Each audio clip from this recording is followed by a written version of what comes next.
Welcome to Retirementals, a podcast that dives headfirst into the issues facing the financial sector at the intersection of investment, technology and financial advice.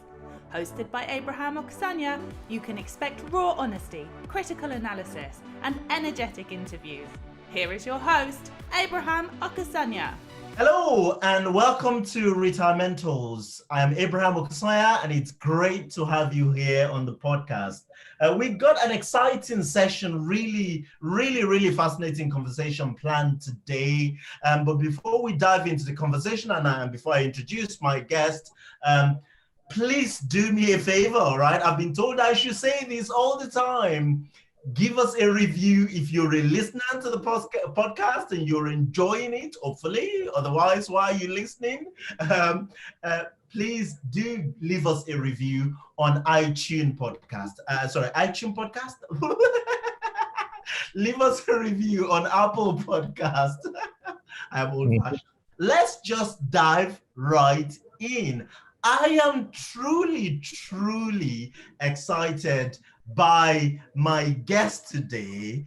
He is the founder and the CEO of Fundment, the challenger platform, the startup platform that is taking on the big players in the market. So I'm talking about none other, of course, than Ola Abdul. Ola, welcome to Retirementals.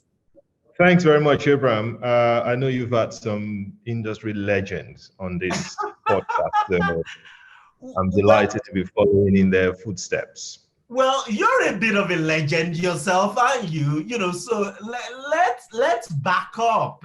You're a very humble man. The first time I met you was at the PFS conference a few years ago, and we were kind of talking, and you were talking about the platform Fundment and the work that you're doing. You never mentioned to me that you were the CEO. I was looking at you and thinking, who's this guy? Who's this other black guy in financial services? I'm the only one. And then also, all of a sudden, you showed up on the scene. Tell us a little bit about your journey, Ola, how you got to where we are today.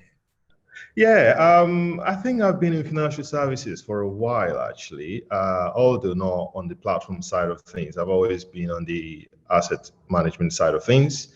I spent time with the large asset managers. I began my career with Abdul Asset Management, doing product, business management, all that sort of thing. Learned a lot about the business of running money for clients, really, primarily on the active side of things. That's what Abdul obviously are known for. And after a few years there, you move as people do. I found myself working with another firm, BlackRock. Everyone knows who they are. This time, got truly indoctrinated into I've used the word indoctrination very loosely, but you sort of get into the passive side of things. I spent time with the iShares team, again, working across the business. So you learn so much from that firm. And the Fundment proposition itself, it came out off the back of some thinking along the lines of why advisors using ETFs, basically, given the efficiencies that product can offer, given a lot of the features that it has, some of which may not be necessary to advisors. I understand it, but a lot of it, clearly are useful to advisors. And why aren't they using it? Unlike what we see in Europe and the US and elsewhere. And there was actually a report in the FT itself, not FT Advisor, FT last week, saying ETFs are now larger than their index mutual funds cousins. All right, ETFs are now, 7.2 trillion. Up and right, 7.2 billion. Sorry, forgot about the numbers here, but slightly bigger. So they've grown a lot, in the US and Europe, but not in the UK. So the question was why? So we thought, okay, this infrastructure is not there to support it. So therefore, let's build something that might do it. And that's, where the whole thing started. So you thought advisors aren't using ETFs, and I'm going to build a platform to help them use ETFs. That was the initial thesis. That was where it started from. So we thought, okay, let's build a solution for it. Let's even help them with constructing intelligent portfolios around ETFs, but let's sort of build the execution engine behind it. So you're not giving them portfolios and then they have to go somewhere else to get it. But then as you dig into it, as you try to understand the platform market itself, you then start to see all the issues that are there to be resolved. You start to see the inefficiencies. You start to see the lack of understanding of technology by, long established incumbents. You start to see that this is actually a very valuable sector, but one that has got a very terrible technology culture. So it doesn't take long actually for one to realize that, okay, we need to move away from this ETF thing. Advisors clearly don't care about it. But they do want a great platform. In fact, when you and I met at that event, some of the things I was doing at that point was just going around the country, speaking to advisors, trying to learn about their operating experience. What platforms are you on? What do you enjoy about it? What do you not like about it? So you gather all those feedback, and by 2018, really, we were in a very good position to actually now start saying to advisors, we've got a platform that works. Right. Wow. It's an incredible journey. So you started the original, business in 2015, thereabouts? That was around the time. Actually, it's funny. I know I shouldn't say this publicly, but I actually set up the company while I was still an employee at BlackRock. But I didn't really do anything with the company or anything else until 15. So by December 15, we filed application to run a business with the FCA. The application came through around April 16. That was when we became authorized. But even then, you can't do anything because clearly you can't run a platform just because you've got authorized. There's a lot of work you have to do. So that took us another 18 months to 2 years. So by mid 2018, we were sort of able to bring on the first client. So that is the journey really, and the journey continues, because there is still so much more stuff we're building. The platform has been built by our team here in London, with love, of course, and going through every pain you go through trying to build technology to support advisors is enjoyable, is fun, it's exhilarating actually, but it's also incredibly painful. Because you need to build something that will support a wide range of advisors, and they all have varying operating models. Some of them will use model portfolios, some of them won't.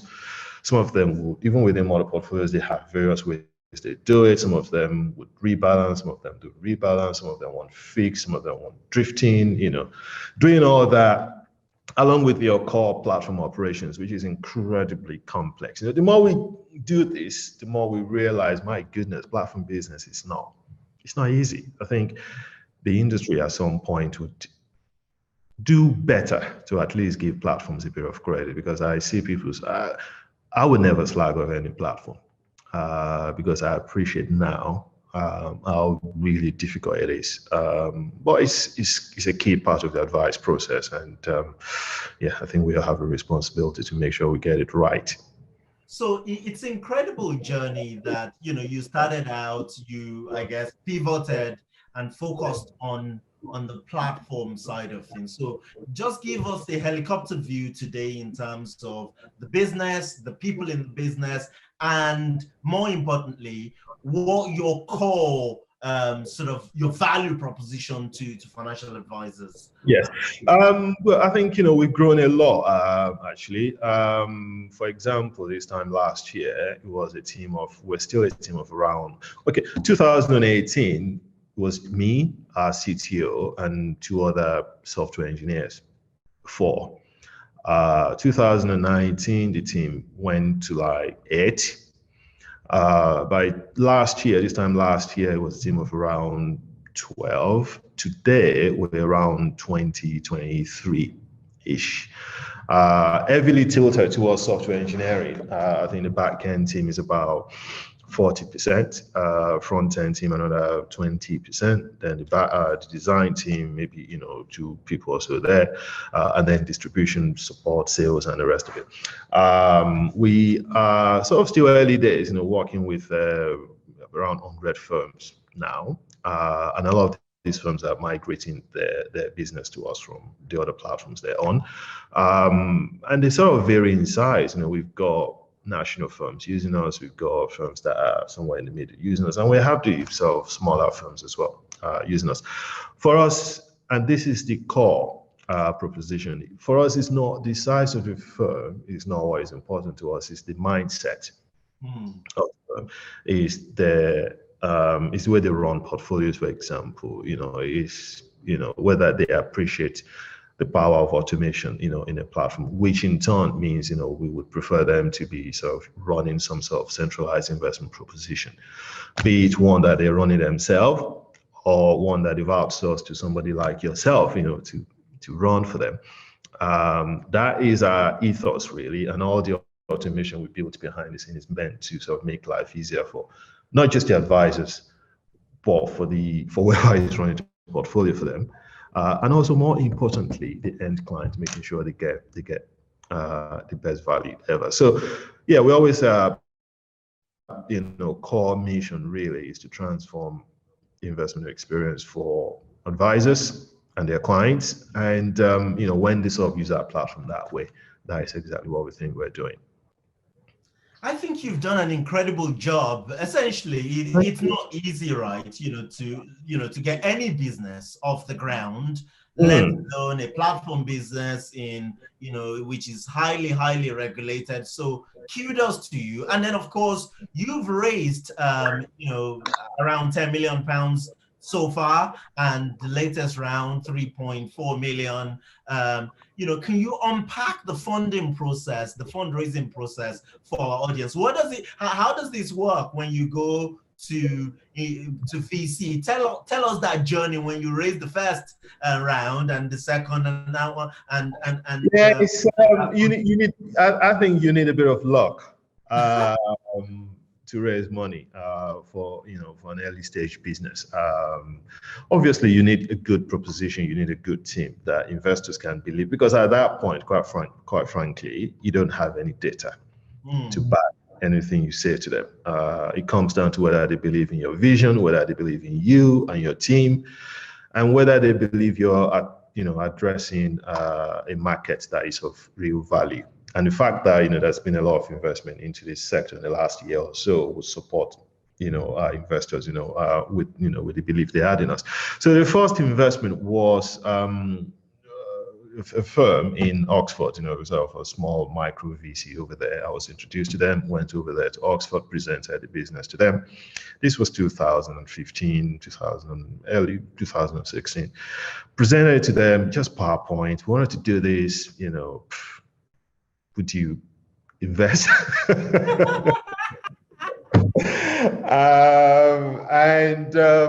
I think I must have done a good job, because they told me there and then, we like what you're trying to do. Yes, we're going to give you the first check. And that sort of helped us through paying for the cost of the regulatory process and getting authorized and the rest of it. But just as we got authorized, then we did another funding round. This time it was led by a Stockholm-based VC, they invest generally in fintech businesses around Europe. I met them at a fintech event in Berlin or Finland. That was one of these events where I was presenting and spoke to them. They fell in love with it, so they led the second round and also the next round we did after that. And all of that has been going through us just building the platform, bringing people on, and then last year, we did the round you referred to, which people put down as a Series A. And also that's, just come in and, we've used that to add more to the team. And it's actually interesting, because we now have access to, capital. So if we need to sort of do any more to the platform, we can easily tap into one of those sources of funding that we've got. But fundamentally, raising capital for an early stage business is, it's not easy. Although when companies announce it in the press, they say, company X is just raised Series A or Series B or whatever of this, amount of money. It always looks simple, but it's anything but. It's incredibly, incredibly difficult. And I think I said you've done an incredible job for somebody, from somebody who's raised, third-party funding, including angel and private sort of a few times. I always get this impression that certainly the early stage VC type don't understand the advisory space, right? And I think that the private equity or late stage, investments, they do, right? So, I think the only evidence of that we need really is to look at what's happening with the likes of, Wealth Time, Anacap, and, Nucleus, and Novia. So there is money in the late stage, right? When these companies have, in quote, proven themselves. But that's not where innovation happened, right? The innovation happened at the much early stage. And I always get the feeling, I have personally pitched, well over 20 VCs. I just don't think that they understand our space. And I don't think, that's my impression. Maybe your experience is completely different. No, I think you're absolutely right. I don't believe there's a huge amount of VC or early stage investors out there who truly understand this market, and I think that is probably the reason why. And I think incumbents, actually, the large players, should be delighted that is the case. Right. Exactly. If they do understand it, and they fund a lot of these. I see a lot of these companies in London who will go out and raise, tremendous amount of money. Yes. And they're building a lot of stuff that you just know would not go anywhere. But you're right, there's a very small group of early stage investors that actually understand this space. I think we've been lucky in the sense that we're able to get those people involved. And indeed, some of them may not some of those who've invested in us may not also necessarily be investing in early stage businesses, but maybe they just sort of, with us, treated us as an exception, and then they got behind the business. But you're right, it's tough. Who knows? Maybe at some point I might set up an early stage fund. So let's move on then. So I want to talk about technology. You kind of alluded to it earlier on that, the industry, the platform sector is very, very bad at implementing technology, right? Providers, right? Investment and platform providers in the main are not technology companies. Yeah. And then the likes of you come along with a predominantly, tech-based offering. Talk us through what the tech stack within the platform looks like. So have you built everything in terms of the trading, connectivity to the marketplace for the funds? What does your own tech stack look like versus, what we might see in the industry with, say, an outsourced proposition? I think what you see with us is that everything. I always say one of the differentiating factors, between a platform, let's say, a software-driven platform, say us as an example, against, say, any other SaaS, software as a service tool out there, is that our platform, despite the fact that we're building everything we've got, you don't operate in isolation, if you know what I mean. You have to somehow connect to the industry. You have to be connected to the industry. You have to be able to engage with fund managers and other platforms and so on and so, because if you don't, you're just not in the business. Unlike if you're just a normal software. Now, when we do that, there are a whole range of software that you have to build internally to run your own business, to do your operations, to process payments, to trade, to do reconciliations, to do cash, to run illustrations, to process payroll, to I can go on and on. All of this software, I'm telling you, these are, potentially businesses in of themselves. You could easily, I mean, we run what we call Fundment Pay internally. That is what we use to process all of our direct debit and the rest of it. Now, I'm sure you're aware there's a company out there called Go Cardless. Yes. We could compete with Go Cardless with Fundment Pay, basically, and Go Cardless is valued at nearly $1 billion. And there are lots of other software you have within Fundment that we've built ourselves to sort of govern and administer various platform functions that we CAS is also another one, client money operations, which is a heavy part of a platform work. So we would run all of that reconciliations every day for assets, for cash, making sure that they tie up and what client owns what. And all of that stuff are just regulatory stuff. And you have to do that to a very high level of accuracy. And it's not easy. So that is what we've built, and a lot of that, as I said, they're all being built in-house. I mean, we can go, deeper into the tech stack and the rest of it, but I'm sure your listeners will probably be bored by that. Other than the fact that the tech stack, that we run internally, obviously we'll use open source software, which we also contribute to, by the way. To design all of that stuff, build it, maintain it, test it, and all that, deploy it to the production environment. And then we would also then use all of that proprietary tech we've built to connect with the industry. So there are some industry-led utilities that we would consume ourselves. We're not going to build an utility for the industry, purely because you don't have the network capability or the network effect, as I say. You don't have that. People already use Origo. Yeah. Right, for transfer. So we have to consume that. People will use Carlstone. We have to sort of connect to that to make sure we can, interact with fund managers. All funds, slightly different from Carlstone, but the same sort of thing, really. You need them to connect with fund managers and so on and so forth. So that is what we look like. Now, other platforms will probably just not even build anything. They may just say, okay, we're just going to, all of this stuff I've described just now, we just pass all of that on to FNZ. Yeah. And FNZ will do all that for them. We'll do all the CAS thing for them, manage payments for them, manage trading for them, manage transfers for them, manage everything. So then the question is, what are the platforms doing then? Well, they provide support and distribution and brand on top of it, right? That's what you've got out there.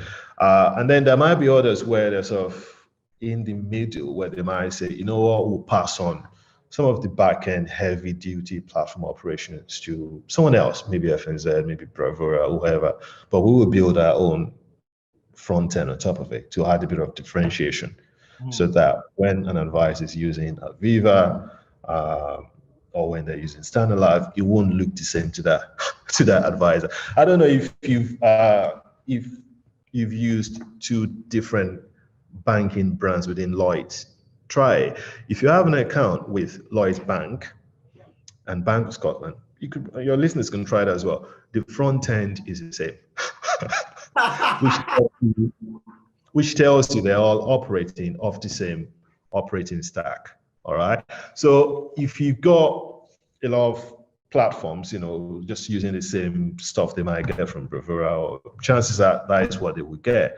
But some platforms may take the view that let's differentiate a little bit, build that front end, but the operating engine and the sort of teeth behind the whole thing is still the same stack. So it depends on how our platform operates. From our standpoint, we run everything. The only thing we don't build is anything that is industry utility, which we would just consume ourselves, because we're not going to build that and then ask everybody to come to us. It would be nice. Maybe we get to a point where we're so influential, and then we start looking into that. But for now, I think we're just concentrating on what we can control. We're very excited by our partnership with Timeline, which is of huge value to us. Advisors, if you're sort of following this, we are building a very strong engine with Timeline that would allow them to benefit from the rich data and analytics that Timeline has on retirement planning, and through few clicks, an account can be opened with Fundment. We are very excited by that, and I'm sure the two teams are working hard to make sure that comes to the market very, very soon. So yeah, watch out for that one. It's incredible, actually, that I think these utilities, as you call them, is one, again, correct my ignorance, I think it's the one reason why industry tech is so bad and expensive, right? So you got all these things like Carlastone, all funds in the middle. What's the other one? Origo. I mean, I refer to Origo as technology, non-technology. You got all these things in the middle, and you really, as a provider, you have to, as a tech company even, you have to connect to them and speak to them, and you don't control them. And so, therefore, I feel that, and these are technology that are built, more than 10, maybe 20 years ago in some cases. In your experience, how effective have they been in terms of what they're actually supposed to do? And am I wrong in thinking that one of the reasons why, if you want to do things like flat fee, it's very different, it's very difficult in the industry, is that you got all these things in the middle that are essentially charging basis points, and therefore, unless you can influence them or change what they do, which you are not going to be able to, the status quo persists, so to speak. Yeah, it's not that straightforward. Wrong. It's okay. I'm used to everybody. It's more complicated than that. Some of them are effective at what they do, and some of them perhaps are less so. And there are some of them that actually add to the work we do. For example, I think Origo is actually pretty good. Although the technology could be better, but in terms of what they're trying to do to sort of accelerate the transfer process and make it electronic and quick and fast, it's quite good. And I don't think you can expect one company will be responsible for its development. I think it has to be an industry thing, and that's exactly what is happening, and we support that. And if we have to, of course, whatever expenses, that they've got that we have to sort of pay or contribute to, then fine, it is what it is. And then there are others, where you need them to, engage with fund managers. Carlastone is an example, and I think they're also doing a good job.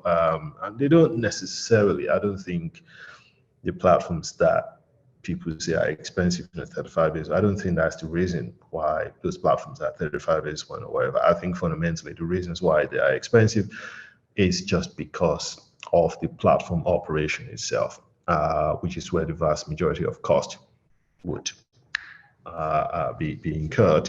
And it's a ridiculously expensive process. It really is. And of course, you've got regulatory costs, that platforms have got. Some of this is also percentage driven. So yeah, you could have this conversation, all day, really. Just keep going round and round trying to figure out what is going on. But yeah, there are some industry utilities that are very, very good. They're very valuable. Can they get better? Yes. Can they make the life platform easier? Yes. But more importantly, though, is the main question: can other operators in the platform market get better and use technology better? I think, yeah, on that one, we still have a long, long way to go, because people are still just dependent on outsourced technology, and I don't see that ending anytime soon. Yeah, no, so before we move on from that point around technology, is I have always wondered, and I don't think I have an answer yet, so I'm interested in your perspective on the impact of whether you go outsourcing versus sourcing for the platform technology, the impact on the ultimate valuation of the company. So the industry standard for success is, of course, Transact. And the last time I spoke to Transact CEO, the Transact CEO John, and he was basically saying to me, well, we are what's the word he uses? We are a compulsive insourcers. In other words, we build and own the technology ourselves. Transact, of course, a £2 billion company. And you look at, say, Agri's Lansdowne again, aggressively insourcing and ownership of the technology stack. Yeah. Of course, the history. And then you see the like of AJ Bell, sitting in the middle. So they kind of take some technology from GBST, but they overlay their own on top. But again, a runaway success in terms of the valuation of the company. And then there are, I am afraid to say, all the others, right? So you have Novia, 7IM, Nucleus. Again, I like the work that I respect what these guys have accomplished, but they're not $1 billion companies or £1 billion companies, And I couldn't explain the huge or significant difference in valuation just by looking at assets, or I guess you can to an extent with profitability and margin. Do you think that technology is a big, this ownership of the technology or this insourcing thing explain in part or at all? I think it does. I think it does. That is one of the things we learned, when we were looking at the market. Well, fundamentally, what makes a company valuable? Let's look at it. So there are a few things, right? Growth. Is the company growing fast enough? Yes. Now, margin. Is the company generating healthy level of margins? Yes. And three, what are the prospects, of the industry in which the company operates? So those are the three core things, really. And your margin and your growth, to a large extent, is a function of the technology that you operate. So if you have the technology that is within your control, you could innovate faster. You have more flexibility in your pricing because you're not depending on what deal you've got with, FNZ or Bravura or wherever the case may be. And you also have flexibility in what you want to support, what you want to develop, what is important to you. And, you're right. In all those companies you've mentioned, Transact, AJ Bell, these are companies who were responsible for their own product. They've not outsourced most of what they offer to advisors. And on the other hand, you have, other companies, like Centric and the rest of it, where, they just outsource everything really, front end, back end, platform operations, everything. And all they've got is perhaps the brand and sales and distribution. And perhaps some of these companies are not as valuable as those companies who are actually, building technology is difficult. It's really, really hard. And it's, it's a strategic thing, really, strategic call. What do you want to do? Do you want to be a technology business, really? In which case, you're building it in-house. Do you just want to do investments, sales, and investment support? Then outsource. It comes down to what, to which one is. We chose to be a technology business, which, as I said earlier, is fun. It's also very, very painful. And hopefully we will see the results.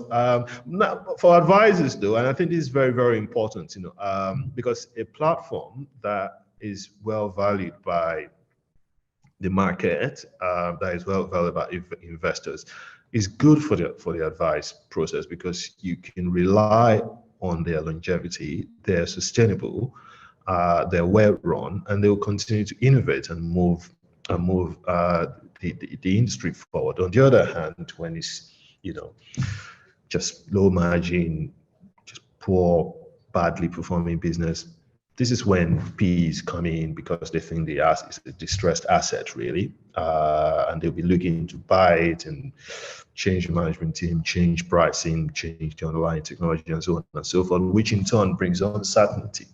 to advisors and the clients.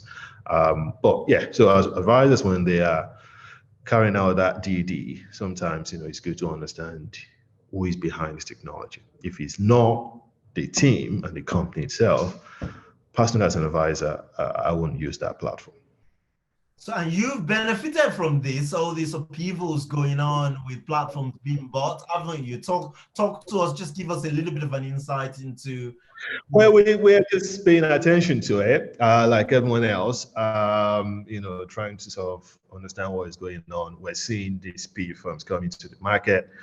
And of course, the reasons why they're coming, we all know that is because they believe these are huge. Who are you taking asset from? Who are you taking asset from, right? We're taking asset from pretty much everyone. Am I allowed to say who they are publicly? Yes, because they might start to sort of attack us and maybe start blocking business coming to us. But we're taking business from. They do that, don't they? Like if the established players, if they start to see the asset are moving to you, then they usually find reasons. They would start to delay things. They may sort of remove us from some list, and then they say, "Oh, you guys are not on our transfer panel, so therefore we're not going to send money to you until we've sent some email to the client or some long documents to the client for another round of DD." And you go, "Really? You're not doing stuff?" Yeah. So they all do it.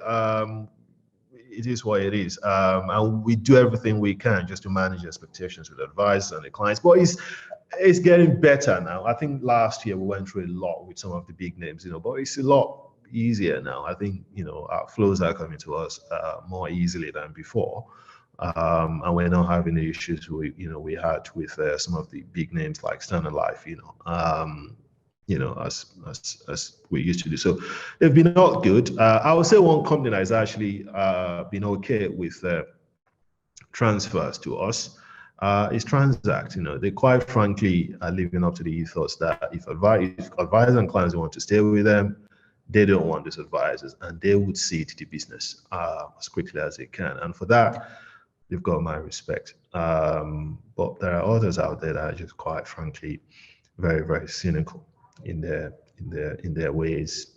But as I said earlier, it's getting better, and it will only get better the longer we become more of an operator in the marketplace. And I think we're there now. I think it's becoming, more people are becoming more aware of us than is the case, and hopefully that will continue to be the case.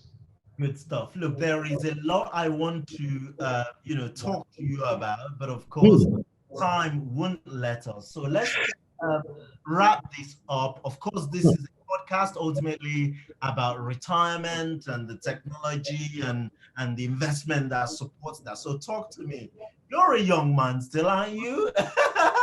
But give us an insight to how a CEO of a platform plans his retirement. What does Ola's retirement portfolio look like? Oh, wow. My retirement portfolio is simple, 100% equity. I'm not messing about at all. It's all 100%, predominantly EOS, heavy into technology, and some, healthcare, biotech stuff, mostly actually 100% passives, sort of like to reduce cost in my portfolios, because I think it's a strong factor in the returns you get.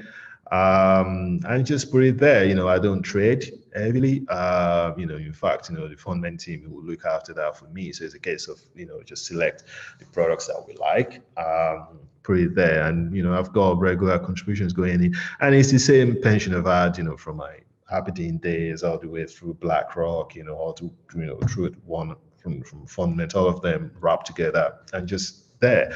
And cash flow planning at some point, I'll need an advisor to help me with that. At the moment, obviously I'm still, getting good income. So my tax affairs are relatively simple. You just file your tax returns and you pay a year, and then the rest of it, you file your tax returns. And I'm not into property. as such, probably, other than, place you live, I don't, do buy to let, that sort of thing.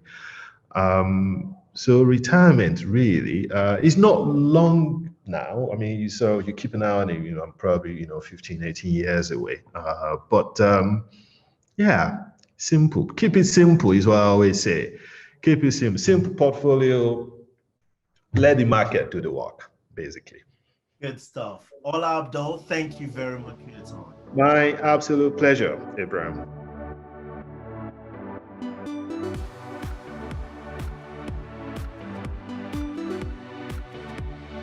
I'll be remiss if I don't thank my incredible team who worked very hard to put this program together, led by my producer, Hannah Dickinson. Thank you very much, guys. I'd like to thank our sponsors, Timeline App, the retirement planning software, and Batefolio, the high-tech, low-cost, flat-fee model portfolio manager. And to you, our listeners, thank you for your time. I hope you've had as much fun listening to the program as we have making it. You can find more about the show at retirementals.co.uk, and you can follow me on Twitter. My handle is Abraham on Money. Until next time, thank you and goodbye.